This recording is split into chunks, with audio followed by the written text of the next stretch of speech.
Next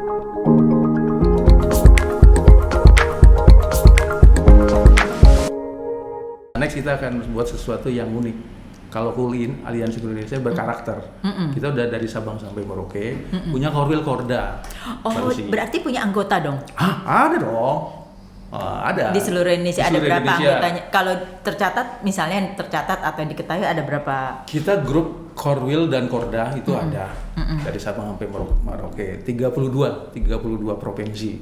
Nah, 32, kita kan 34. Cuman ada yang aktif, ada yang tidak. Tapi lebih banyak yang aktif. Nah, di situ kami tuh Kulin mencoba membina, terus mengarahkan mereka bukan UMKM aja, tapi ada kuliner etik, arahnya kuliner etik. Jadi lebih luas lagi gitu. Nah, intinya seperti itu. Mereka tuh diajarin berbisnis, tapi juga secara nature kekeluargaan kita kondisikan untuk punya pandangan Indonesia ke depan kuliner etnik, gitu. Yuk anak-anak kita yang terlahir Indonesia harus punya Indonesia dong. Jangan sampai dia terkontaminasi dengan ketika bangun tidur dia teriak yang dia minta menu-menu luar negeri, gitu. Nggak boleh disebut itu ya, hampir saya sebutin gitu. Nggak boleh dong, nggak boleh. Nanti pokoknya kalau kita pas melek itu mau gado-gado, ya, gitu kan? Atau lontong sayur, iya, gitu. Tempe mendoan, atau minta ayam rica-rica. Iya, benar. Iya, benar. Iya dong. Ini masuk yang foundernya apa yang? Kebetulan alhamdulillah kita 30 April ini 7 tahun. Saya yang dirikan. Jadi saya founder sama owner. Untuk Kulin ini? Iya, Aliansi Kulin Indonesia. Kita sudah punya legal kita perkumpulan Aliansi Indonesia, terus Yayasan Pendidikan dan Pelatihan Kuliner Terpadu. Kita punya PT juga, PLT Kulindo Tama, dan satu lagi yang terbaru saya masuk di dalam waktu itu, Kujang Perkasa Kulindo. Nah, coba Mas ceritain awal mula kok bisa tertarik dengan mendirikan atau membuat ini kayak komunitas ya awalnya deh pasti ya, karena kan perkumpulan ya. Itu apa awalnya? Apa karena memang backgroundnya? Ya, saya sendiri adalah berbackground akademi gizi, ahli gizi. Lanjutin sekolah teknologi pangan, dan tahun ini S2 halal, pangan halal di Universitas Juanda. Nah, terus saya tuh pengadaan nih Mbak, dulu pengadaan pangan, bangkrut. Nah, ketika bangkrut akhirnya ya udah deh saya cari yang nyaman. Salah satu yang nyaman itu kayaknya nih seneng nih kumpul sama orang-orang daripada bangkrut stres kan, akhirnya saya buat sama beberapa rekan gitu. Nah, waktu bangkrut itu rasanya gimana Mas? Wah, cuman ya gitu ya. Jadi belajar, Mbak Lucy, belajar bahwa ini proses hidup yang tetap harus dijalani. Gitu. Nggak langsung lemes, nggak langsung kayak ya udah. Pasti gitu. Kepikiran gitu. Tapi ya karena entrepreneur ya, saya juga bukan pekerja. Walaupun dulu sempat mau suruh jadi tentara, kebetulan orang tua saya tentara. Terus ibu saya guru. Nah, ketika mau jadi tentara, mau jadi pegawai negeri, ya karena bukan gestur saya ya, bukan jiwa saya, ya udah akhirnya kita buat Aliansi Kulin Indonesia, buat perusahaan dulu, pertama perusahaan pengadaan, selanjutnya karena bangkrut ya miliaran lumayan lah, kita buat aliansi. Berapa lama yang lalu itu? Kurang lebih sekitar 13 tahun yang lalu ya. Udah agak lama gitu kan. Udah agak lama ya. Karena 2018. Kan 7 tahun ya, 2018. Berarti saat Krismon waktu itu ya? Sebelum Krismon malah. Sebelum Krismon malah. Sebelum Krismon cukup lama gitu. Intinya ya itu proses belajar Mbak Lucy. Itu berapa lama bangkit kembali dan pikir mendingan kita masuk ke dalam 4 tahun, 3 tahun, 4 tahun. 3 tahun, 4 tahun. Saya buat aliansi. Selama 3-4 tahun itu ngapain? Ya kita kebetulan saya konsultan. Konsultan catering, restoran, rumah makan. Pada saat jadi transisi itu tetap bekerja dan tetap menyalurkan. Jadi ketika saya punya perusahaan PT Sentra Tama di Cawang Kencana, ada beberapa karyawan udah stop, tapi kan saya pribadi tetap bantuin teman buat restoran, rumah makan, catering, gitu. Nah, akhirnya ya udah saya menarik buat saya, kita buat buat komunitas. gitu. Akhirnya berkembang sampai sekarang gitu. Udah 7 tahun. Kita punya kampus, punya sekolah, punya geraha riset juga. Dan kita dekat sama akademisi lah. IPB, UPI, Trisakti, Institut Pariwisatanya. Kalau boleh tahu pada saat mendirikan itu ya, kok punya kepikiran ini mau kuliner aja selain background yang ahli gizi itu ya? Karena saya berpikir gini, Indonesia dengan yang beragam dari Sabang sampai Merauke, menu etniknya ternyata belahan tapi pasti mulai dijajah gitu. Sekarang Mbak Lucy masuk ke mall atau mana gitu, mereknya luar semua. Mereknya rata-rata merek ekspatriat gitu.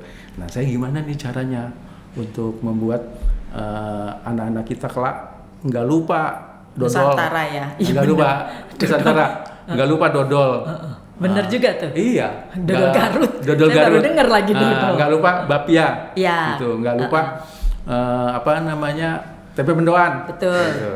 Ya paling nggak cendol dawet gitu. Paling nggak nanti suatu saat di New York atau di London ada jualan dawet tiram, ada tempe mendoan gitu kan. Saya juga punya jaringan di luar, di Belanda ada, dan teman-teman tuh buat restoran juga Belanda, terus ada Jepang, terus di mana Jazirah Arab. Nah, seperti itu. Dan itu membuka apa? Membuka restoran Indonesia. Ya, teman-teman rata-rata membuka restoran sama jadi distributor produk-produk UMKM. Oke. Untuk ekspor. Untuk ekspor. Jadi mereka yang jadi penerima di sana yang import ya. Import. Logistiknya mereka yang berikan kepada orang-orang Indonesia di sana atau? Itu ada Dani, terus ada si Dirham, Jepang, terus ada yang dari Jazirah Arab, ada Pak Heri gitu. Itu seperti itu Mbak. Intinya bagaimana nih berjuang sama-sama. Kalau saya punya pembina Prof. Nugroho itu buat kami luar biasa. Kulin tuh kita sebut kulin ya, Mbak Lucy. Nggak senang seremonial, lebih senang bergerilya kita. Betul. Dengan bergerilya memberi manfaat sama orang banyak. Langsung terjun safari ke lapangan gitu ya. Saya seperti itu. Ketika basar event nggak tahu nama saya, tapi giliran saya ngomong, oh Bapak, nah gitu. Saya sering menemukan seperti itu, saya bilang, ya itulah Bu, sama-sama aja, ayo kita senang lah gitu. Jadi berarti visi waktu itu misinya Mas Yo ini adalah bagaimana kita preserve kuliner tradisional atau etnik Indonesia. Bilangnya etnik ya? Iya, saya lebih senang menyampaikan kuliner etnik Indonesia karena kita waktu zaman Pak Wisnu Tama sempat buat buku. Ini lagi dilanjutin, cuman baru satu edisi. Kuliner etnik Indonesia, Joglo Semar, udah 90%. Dan kita akan buat seluruhnya dari Sabang sampai Merauke dengan tematik etnik tapi pop, kekinian, terus ada video, ada foto. Menarik banget ketika Mbak Lucy tuh punya studio, punya untuk syuting. Iya, itu kita ada pantry. Yang boleh kita pakai? Boleh. Ada waktunya kita bersafari, langsung mengunjungi, ya kan? Tapi kan ada waktunya juga kita bagaimana di satu titik menyebarkan ke 32 atau 36, 37 provinsi daerah gitu kan? Bisa dijadiin corong di lapangan lah. Iya. Ujung tombak untuk lebih cepat memperkenalkan menu-menu kuliner etnik gitu. Nah, Mas, anggotanya tuh siapa anggotanya Kulin ini? Jadi ini Mbak Lucy, Kulin itu udah dari Sabang sampai Merauke. Kita udah terbentuk Korwil Korda. Kalau Korwil itu provinsi, Korda itu kabupaten. Nah, kalau anggota itu sendiri isinya rata-rata itu pelaku kuliner sama UMKM. Tapi kan kami berpikir pelaku kuliner ini adalah pribadi-pribadi kayak ibu rumah tangga gitu atau? Ya, itu arahnya UMKM. Itu kalau itu arahnya UMKM. Tapi kadang-kala dia punya juga restoran kecil atau apa. Tapi kita juga restoran brand, kita bergabung. Wong Solo, Dapur Solo, Stick, terus ada Cop Untut, terus ada macam-macam lah. Yang merek ya lokal ya. Terus ada yang menengah. Kita juga kebetulan saya dijadiin penasihat pengelola komunitas pengelola kawasan kuliner. Area itu di kantor-kantor. perkantoran Jakarta. Oh gitu. Iya. Jadi kayak apa? Itu kantin-kantinnya atau bukan? Kayak Mbak Lucy tahu apa Sarina? Tahu. Nah seperti itu. Oke. Terus Wah. Sahid. Iya tahu. Itu kebetulan lagi udah terbentuk. Nah, karena dari situlah kita bisa masuk kuliner etnik. Iya Gitu. betul setuju. Termasuk dari UMKM. UMKM juga selalu yang saya bawa tuh kuliner etnik yang saya dulukan gitu. Tapi tidak terlepas menu-menu luar juga masuk, tapi saya modifikasi. Contoh, nggak menyebut merek ya, menyebut produk pizza. Saya modifikasi dengan pizza rendang, pizza sempade. Nah, gitu. Risol mayo. Iya. Risol mayo ikan roa. Iya. Risol mayo ikan cakalang. Iya, saya pernah tuh. Saya buat modif seperti itu. Akhirnya orang tuh kenal menu-menu tradisional etnik dan bisa mencicipi lah rasa kekayaan makanan Indonesia ya kuliner. Itu. Dan di sisi lain kan orang luar negeri ketika makan produk yang unik yang isi di dalamnya berbeda akan bertanya dan akhirnya kenal. Kan seperti kata pepatah, kalau tak kenal maka tak sayang. Benar. Bagus sih itu. Jadi kita beradaptasi dulu dari kulitnya masih kulit yang rasa di luar, tapi isinya udah kita. Begitu kan? Tapi seterusnya nanti tentu aja kita langsung ke 100% etnik ya. Ya kan hanya membiasakan rasa aja kepada mereka yang tidak terbiasa. Kulin juga sekarang punya Aliansi Indonesia sendiri juga punya sebuah produk. Jadi kalau Mbak Lucy tahu barista? Tahu. Itu berarti ngeracik kopi. Terus punya alkohol apa? Bartender. Aliansi Indonesia punya parampah. Paracik rempah Indonesia. Nah, peracik rempah Indonesia. Parampah. Tahu wedang uwu? Tahu dong. Bandrek. Bir peletok. Nah, kayaknya kalau udah umur-umuran kita pasti sangat tahu gitu. Ya kan, sangat tahu lah. Yang seperti itu Mbak saya kan. Itu satu kesuksesan yang saya bilang sih sangat baik ya. Karena mungkin pandemi itu adalah positifnya di situ mungkin. Karena anak-anak muda sekarang juga tahu itu wedang ulu. Kalau dulu kan orang-orang kita jahe, mungkin ngapain gitu, ya kan? Sekarang kan mencari sendiri. Iya, dulu sebagai apa? Imunitas ya. Dulu imunitas jahe sampai mereka tahu, kita tahu harus jahe merah misalnya dikeringkan saja. Nanti kalau itu kita minum taruh aja di air panas. Seperti gitu kan? Iya, seperti itu. Ya, memang kalau kita udah punya 15 resep paracik rempah. Punya orangnya. Sempat kita buka di Mampang, sekarang di Bogor gitu. Dan alhamdulillah saya juga dipanggil Kementerian Pariwisata kemarin sama ibu seorang deputi. Nah, saya jelaskan apa parampah gitu. Nah, ini lagi saya penjajakan untuk mengembangkan bahwa ini ke luar negeri, Mbak. Mas, pernah nggak selama 7 tahun ini mengkampanyekan ini? Pernah. Bagaimana caranya?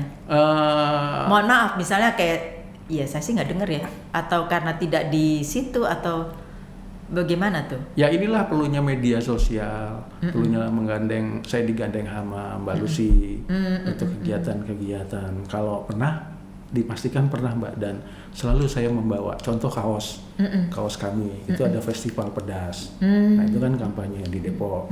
Terus ada festival kuliner etnik Nusantara gitu. Terus festival waktu itu Coconut Day di Manado. Itu juga kita terlibat, dan kulin tuh kalau nggak salah stand terbaik gitu. Jadi ada kelapa tart gitu. I see. Terus, kampanye dalam hal segitu ya. Oke. Kalau kampanye yang saya gaungkan juga selalu, kita kebetulan ngisi mall-mall juga, Carrefour, Transmart, Hypermart. Itu yang saya dulukan adalah menu-menu etnik, gitu. Ngelola kantinnya, ngelola food courtnya. Cuman karena sekarang ekonomi lagi drop, ya udah kita harus punya ide kreatif yang lain. Jadi tentunya Mas Yos ini harus seterusnya berinovasi ya. Bagaimana membawa gerbong kulin ini untuk tetap eksis dan di dalam mempromosikan ke masyarakat luas. Seperti itu kan? Jadi ada ide-ide kreatif, artinya diserang berbagai penjuru. Berbagai penjuru agar kuliner etnik nih dikenal sama orang. Saya berpikirnya gitu, kami berpikirnya gitu, Kulin berpikirnya gitu. Secara pribadi saya pun selalu mengkampanyekan ketika kita mau meeting atau apa, akan saya milih Dapur Solo. Betul. Akan saya milih Wong Solo, akan saya milih Gado-Gado Boplo, gitu. Itu salah satu niat kami untuk mengkampanyekan mindset. Semua kan cara berpikir, gitu. Jangan sampai terjajah. Ya, Mas Yos, ini saya jadi ingat apa maksudnya bagaimana presiden kita yang sekarang betul-betul menggalakkan segala sesuatunya produksi dalam negeri ya. Nikmatilah brand dalam negeri, produk dalam negeri dan lain-lain gitu ya. Itu jadi kami tuh bergerilya lah kalau saya bilang gitu. Kami bilang. Ada dukungan dari pemerintah nggak Mas selama ini? Dukungan dalam bentuk apa nih? Dukungan itu kan banyak. Apa saja? Kalau dana segala macam mungkin kita bisa juga disupport oleh KUR UMKM kita. Terus ya mungkin kita juga lagi rancang pendanaan hibah gitu. Tapi dukungan tempat atau lokasi event-event itu sering gitu. Dukungan kayak, itu ya. Kayak kemarin di Bogor kita di alun-alun Bogor. Terus ada di lapangan Sempur. Itu dukungan pemerintah. Terus ini dalam waktu dekat kita Hari Koperasi Nasional, Kulin juga dilibatkan. Kalau Ramadan kita juga kemarin dilibatkan untuk acara pegadaian, disupport mereka. Terus untuk demo masa atau apa pelatihan kita juga disupport untuk sertifikasinya, kemasan, terus untuk ekspor, pelatihan ekspor itu disupport gitu. Oh bagus berarti ya. Berarti maksudnya saya tak bertanya support itu tidak dalam hal financial aja gitu kan, tetapi support dalam hal tempat, kemudian program seperti itu ya. Oh oke, bagus. Nah Mas, kalau anggota-anggota ini bagaimana mereka masuk di Kulin? Oh iya, lupa tadi tindak lanjut anggota ya. Bahwa anggota Kulin, ini sekarang saya lagi mau buat rancang portal digital. Mungkin nanti bisa anak-anak muda kreatif. Kalau saya ditanya, anggota saya berapa? Gitu. Saya bisa klaim 200.000, 250.000. Wow. Karena ini hampir ada yang mau masuk nih. Kayak sekolah, kampus, banyak pesantren gitu, atau apa komunitas. Nah mereka ini yang seperti kampus, pesantren, apa yang mereka kenapa tertarik mereka mau masuk? Dalam hal apanya nih? Jadi kalau kampus itu kan mereka diwajibkan atau ada mata kuliah entrepreneur, kewirausahaan, dan beberapa kampus mengajak kami untuk bergabung. Gitu. Nah itu yang mereka inginkan dan berharap mereka tuh menjadi entrepreneur setelah setelah lulus. Setelah lulus. Apalagi kalau sekolah vokasi atau sekolah-sekolah kejuruan ya, itu diharapkan mereka tuh jadi pengusaha, walaupun pengusaha kecil atau pengusaha besar. Nah nanti tinggal berkembang dengan sendirinya. Itu yang mereka inginkan. Nah tadi yang berkaitan dengan anggota, kami tidak pernah memungut biaya sepeser pun. Tapi bergerak terus dengan ide-ide kreatif mencari rezeki. Akhirnya nemu tuh ini bisnis ini, usaha ini, terus di tempat ini kayak di mall-mall gitu kan. Nah, Kulin dapat sekian persen gitu dan hanya kami ini membuat ini Mbak Maria, ini kartu tanda anggota kami. Oke. Kartu tanda kami ini adalah digital. Dan saya lagi bisa naik motor, parkir, terus belanja naik kereta. Free atau diskon atau? Itu yang lagi kami susun. Tapi sekarang nih karena saya butuh orang digital, saya lagi ngerapikan ini Mbak. Oh barcode. Barcode ini belum rapi, makanya saya tahan. Ini sementara baru e-money. Oke. E-money. Bergerak dengan salah satu bank kah atau perbankan? E-money mandiri. Oh ya e-money sorry. Mandiri. Barcode ini masih saya rapikan.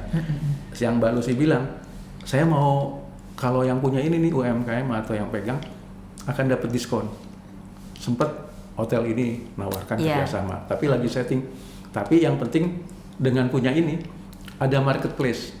Nah marketplace produk UMKM, produk kuliner atau ketika event atau bazar ketika klik. Udah dengan mudahnya. Mas satu lagi sebelum saya lupa. Jadi Kulin ini kan perkumpulan, berarti ada ADART-nya dong? Ada. Oke. Kita ada ADRT.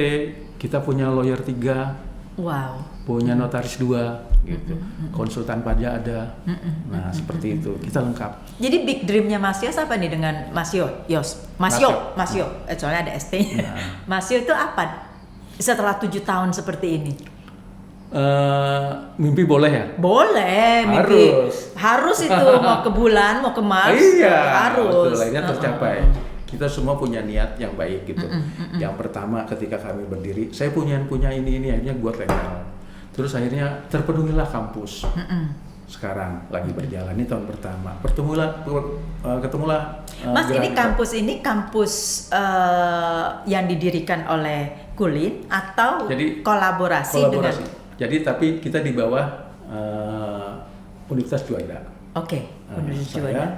Saya masuk di dalamnya melalui Profesor Windu Groho untuk support, mencari dosen, nyari dosen, kurikulum, mahasiswa. Saya ngajar juga di situ.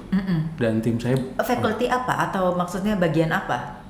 Mata kuliah kewirausahaan. Kewirausahaan. Bisnis jasa makanan dan standarisasi kelayakan produk. Itu ngajar semester ini gitu. Kita juga bawa chef di sana.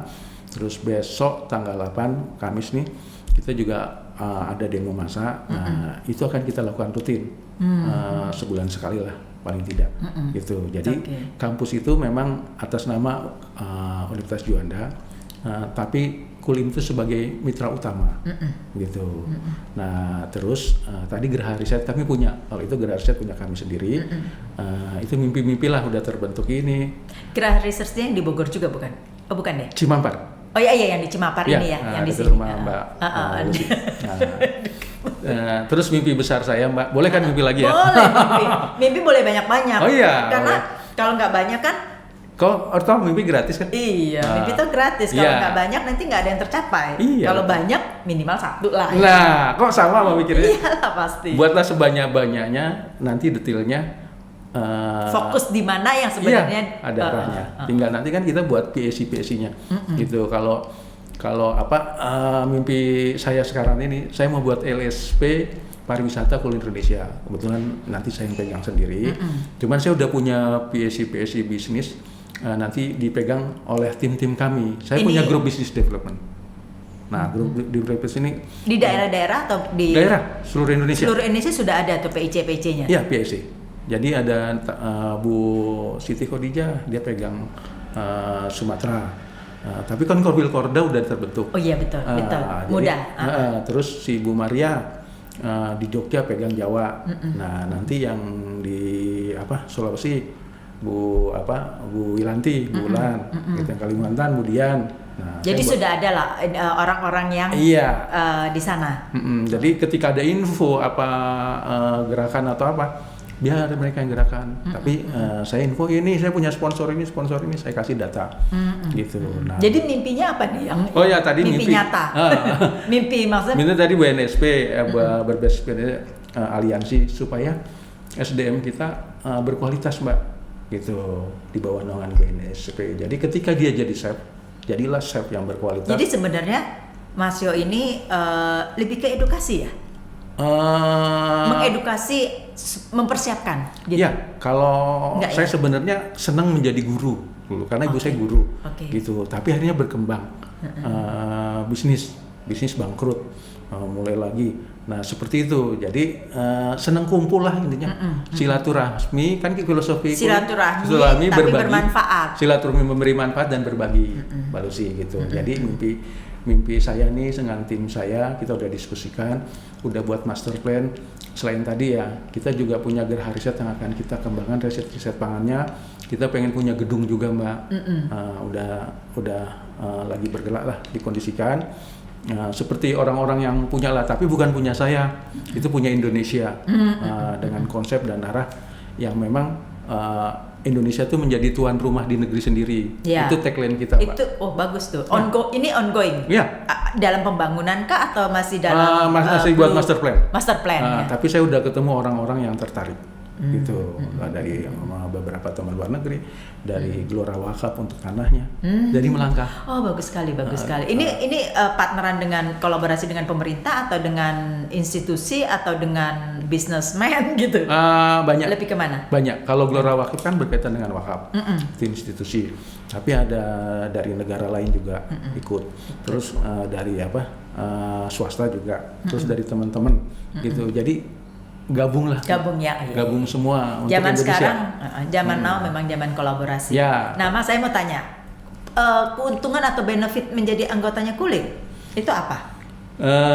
Yang pertama, ketika dia punya aktivitas, punya produk atau punya kegiatan, kita akan selalu support. Makanya banyak yang ingin gabung ke Kulin. Dalam hal apa dukungannya nanti? Dia bentuknya apa? Okay. Kalau UMKM, dia kita ikutin Basar, pendanaan KUR, atau nanti ini lagi susun hibah, kita lagi berkolaborasi dengan pembinaan, kebetulan ketuanya ya, pembinaan pengelolaan pemanfaatan CSR. Nah seperti itu UMKM. Nah kalau dia punya restoran rumah makan, berbeda lagi pasti. Nah karena tadi ada saya cerita komunitas pengelola rest area, saya arahin ke situ. Nah, terus mereka ini tidak punya sertifikasi, kita bantu support dukungannya, baik yang bayar atau yang gratis, gitu. Terus permodalan silakan. Nah, terus ada juga tiba-tiba, Pak, saya pengadaan dong, gitu. Ini ada pengadaan produk pangan, dia daging, diakomodir, ikan, terus sayur. Jadi dari A sampai Z ini? Iya, artinya Kulin ini, pengadaan sampai dengan masuk ke mulut perut kita ya? Iya, dari hulu ke hilir. Dari hulu ke hilir. Gitu kita siapkan, gitu. Jadi ya karena kita seneng ngumpul, seneng silaturahmi. Iya sih ya. Lah sama Mbak Lucy tadi kan. Tiba-tiba ya. Otomatis kan Mbak Lucy juga, yuk gabung ke Kulin. Apa yang saya bisa kembangkan podcast ini, terus sama yang kita bisa nyari rezeki dari TikTok. Iya. Kita juga bisa, nanti kita punya media edukasi. Ya. Itu bisa masih jadi salah satu yang menceritakan bagaimana. Itu mimpi saya. Terus boleh saya mimpi lagi? Boleh, banyak aja. Banyak aja, saya demen. Jadi saya pengen tahu nih connectionnya sama kita. Kita cross path-nya di mana nih? Ya, kita punya rencana mau buat Kulin Mart. Ini lagi melangkah. Nanti digitalnya. Kulin Mart. Kulin Mart. Isinya adalah produk-produk UMKM. Tidak ada produk-produk. Ini digital atau digital sudah saya siapkan. Saya mulai dari kampus Unida.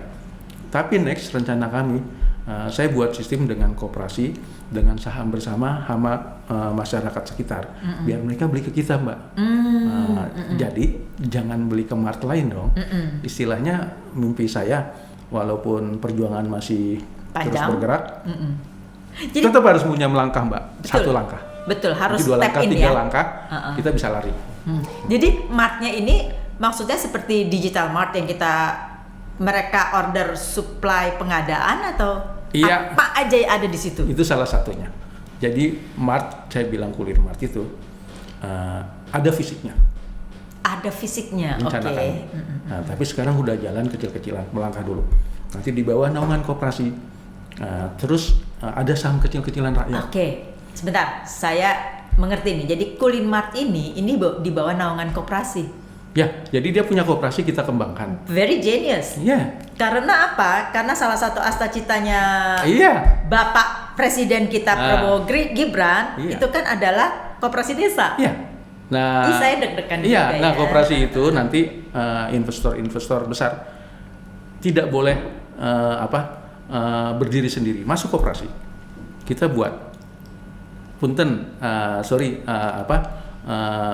kita akan bersaing dengan konglomerat yang sekarang menguasai. Ini namanya ekonomi kerakyatan yang dulu kan, kita gembar-gembarkan, tapi terus kan hilang karena kita kalah. Ya, bukan kalah ya, karena lifestyle kita juga berbeda. Nggak berbeda lah, berpindah. Jadi manusia itu kan beradaptasi terus dengan keadaan kan. Nah sebenarnya dengan sekarang digital disrupsi ini bagaimana kita mengembalikan manusia ke manusiawiannya. Benar nggak sih itu bahasa? Jadi itu mimpi kami gitu. Jadi ketika kita punya mart, ada digitalnya, ada medsosnya, terus ada online dan offline-nya, terus dengan sistem ekonomi kerakyatan, koperasi dengan pendanaan, contoh Mbak Lucy di Bogor, ketika kita buat nih produk UMKM, apa Mbak? Produk UMKM rata-rata itu tinggi harganya. Kita bisa buat murah dengan dana yang dikelola dari koperasi.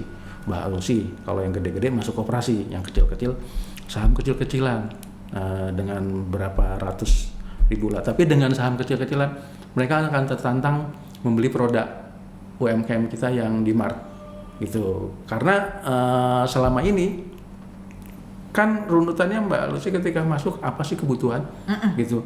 Nah, tahu Mbak Lucy minyak goreng krisis. Tahu. Itu minyak goreng ibunya Mbak Lucy kurangan nggak dulu? Enggak sama sekali. Bisa dibuat rakyat. Itu mau kami. Itu seperti beras, seperti apa Bisa itu kekurangan semua ya. Nggak ada kekurangan. Nah itu jadi bergerilnya ide kami itu seperti itu, Mbak Lucy. Akhirnya nanti sebuah desa itu tidak kekurangan sama sekali dari kita oleh kita untuk kita. Nah sebenarnya Mas, dengan keadaan sekarang kita tiap hari tuh sampai capek dengerinnya bahwa ekonomi krisis, ekonomi sedang tidak oke, kemudian menuju resesi. Apakah ini menjadi salah satu jalan keluar atau ini akan juga terimbas? UMKM adalah pensupport terbaik posisi COVID. Saya yakin selama kita cinta dengan UMKM tidak akan terimbas. Malah ini momen terbaik untuk meningkatkan UMKM menjadi tuan rumah di negerinya sendiri di Indonesia. Nah, bagaimana kita anak-anak sekarang ya? Mungkin kalau yang seumuran kita, maksudnya kita bisa kembali lagi ke situ karena kita pernah merasakan dulu sebelumnya ya waktu kita kecil. Tapi anak-anak sekarang yang begitu international minded nih, bagaimana merubah pola pikir mereka bahwa bukan merubah ya sebenarnya ya. Memberitahukan bahwa lifestyle mereka sekarang ini terlalu ke barat-baratan gitu. Itu bagaimana dia. Kembali ke timur tuh ke kita sendiri. Ya itu ada namanya mengadopsi pola pikir, tapi tidak memaksa. Anak sekarang dipaksa susah, Mbak, gitu. Tapi bisa, mereka sebenarnya harus kalau orang Sunda bilang gereja, kalau orang Jawa kan ketok palu. Gitu. Sekarang Mbak Lucy banyak loh anak nongkrong di angkringan anak-anak muda sekarang. Tapi ingat di angkringan itu karena murah dibandingkan di ini atau karena memang mereka sudah mulai kembali ke etnis itu tadi. Tapi start awal dari situ Mbak. Icipin dulu. Karena angkringan belakang dulu ya.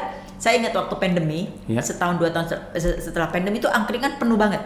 Nah sekarang banyak yang tutup angkringan. Nah itulah. Nah itu harus punya. Tantangannya seperti apa nih kita? Harus punya kekuatan kekuatan ide gitu. Karena kalau Mbak Lucy lihat di Bogor, jadi angkringan itu udah nggak ada yang memang di jalanan, ada yang dia buat setting menarik untuk anak muda. Nah seperti itu, jadi harus muncul ide kreatif tuh terus dibentuk Mbak. Akhirnya nanti ketemu juga momennya. Jadi kita nggak boleh stuck ya. Jadi walaupun ini sekarang sudah ramai, kita jangan terlena nih. Tapi terus berpikir dan kreativitas kita harus terus diasah ya. Seperti betul. Itu. Karena kalau kita tidak punya ide kreatif, terus tidak terbarukan, itu akan hilang dengan sendirinya, tutup satu persatu.